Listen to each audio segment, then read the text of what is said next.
اعوذ باللہ من الشیطان الرجیم بسم اللہ الرحمن الرحیم۔ السلام علیکم ناظرین۔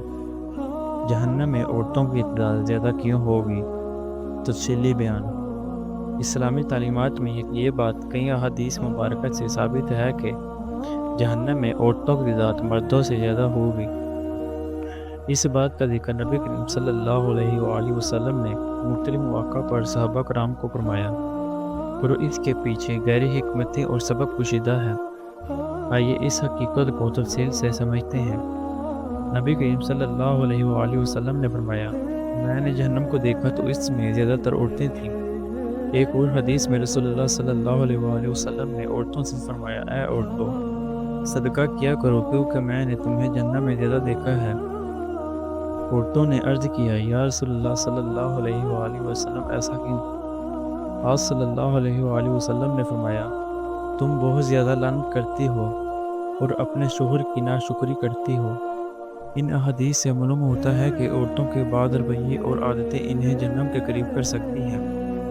ان میں سب سے بڑی وجہ شوہر کی ناشکری ہے۔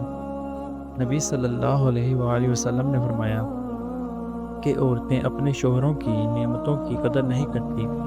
اگر شوہر ساری زندگی نیکی کریں اور ایک دن کچھ برا ہو جائے تو عورت فوراً کہہ دیتی ہے، تم نے کبھی میرے لیے کچھ کیا نہیں۔ یہ کلمہ ناشکری ہے جو اللہ کو سخت ناپسند ہے۔ دوسری بڑی وجہ زیادہ لعنت کرنا اور بد زبانی ہے۔ عورتیں معمولی باتوں پر غصے میں بد دعا کرنے لگتی ہیں، جبکہ نبی کریم صلی اللہ علیہ وآلہ وسلم نے فرمایا کہ زبان کی حفاظت ایمان کا حصہ ہے۔ جو شخص اپنی زبان پر قابو نہیں رکھتا وہ خود کو جہنم کے قریب کر لیتا ہے۔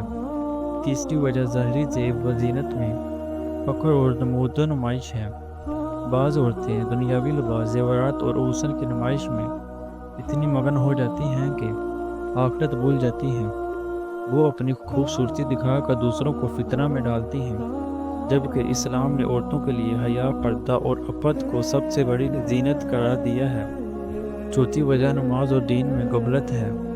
کچھ عورتیں نماز کا معمولی سمجھتی ہیں، وقت پر عبادت نہیں کرتی یا روزہ فرائض میں سستی کرتی ہیں۔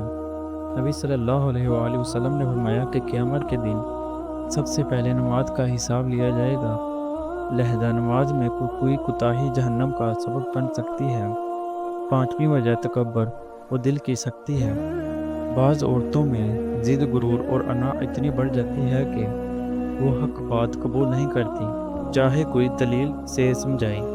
نبی صلی اللہ علیہ وآلہ وسلم نے فرمایا کہ جس کے دل میں رائی کے دانے کے برابر بھی تکبر ہوگا جنت میں داخل نہیں ہوگا۔ تاہم یہ بات یاد رکھنی چاہیے کہ ہر عورت جہنم میں نہیں جائے گی۔ نبی صلی اللہ علیہ وآلہ وسلم کا مقصد عورتوں کو ذلیل کرنا نہیں بلکہ تنبیہ اور اصلاح کے لیے تھا، تاکہ وہ اپنی غلطیوں سے بچ سکیں۔ بے شک بہت سی عورتیں ایسے ہیں جو عبادت گزار اور پرہیزگار، صابر، شاکر اور وفادار ہیں۔ ان کے لیے جنت کے دروازے کھلے ہیں۔ قرآن میں اللہ تعالیٰ فرماتا ہے، جو مرد یا عورت ایمان کے ساتھ نیک عمل کرے گا ہم اسے پاکیزہ زندگی عطا کریں گے اور اس کا اجر بہترین دیں گے۔ نبی صلی اللہ علیہ وآلہ وسلم نے نیک عورتوں کے لیے خوشخبری دیتے ہوئے فرمایا، جب عورت 5 وقت کی نماز پڑھے، رمضان کے روزے رکھے، اپنی عصمت کی حفاظت کرے اور اپنے شوہر کی اطاعت کرے تو وہ جنت کے جس دروازے سے چاہے داخل ہو سکتی ہے۔ یہ حدیث عورتوں کے لیے امید اور خوشخبری ہے کہ اگر وہ اپنا اخلاق، عبادت اور وفاداری میں مضبوط رہیں تو جنت ان کی منتظر ہے۔ لہذا جہنم میں عورتوں کی زیادتی کی خبر تنبیہ کے لیے ہے، نہ کہ عورتوں کی تذلیل کے لیے۔ جو عورتیں ناشکری، بد زبانی، بے پردگی اور دین سے غفلت میں رہتی ہیں ان کے لیے خطرہ ہے، لیکن جو عورتیں صابر، شاکر، باحیا اور اللہ کی فرما بردار ہیں وہ جنت کی ملکہ ہوں گی۔ آخر میں یہ دعا ہے کہ اللہ تعالیٰ تمام عورتوں کو نیک اعمال کی توفیق دے، زبان دل کو پاک رکھے، شوہر اور خاندان کے حقوق ادا کرنے والا بنائے اور ہمیں جہنم کی آگ سے محفوظ فرمائے۔ آمین یا رب العالمین۔ امید کرتا ہوں آپ کو یہ ویڈیو اچھی لگی ہوگی. Please subscribe me my YouTube channel. شکریہ.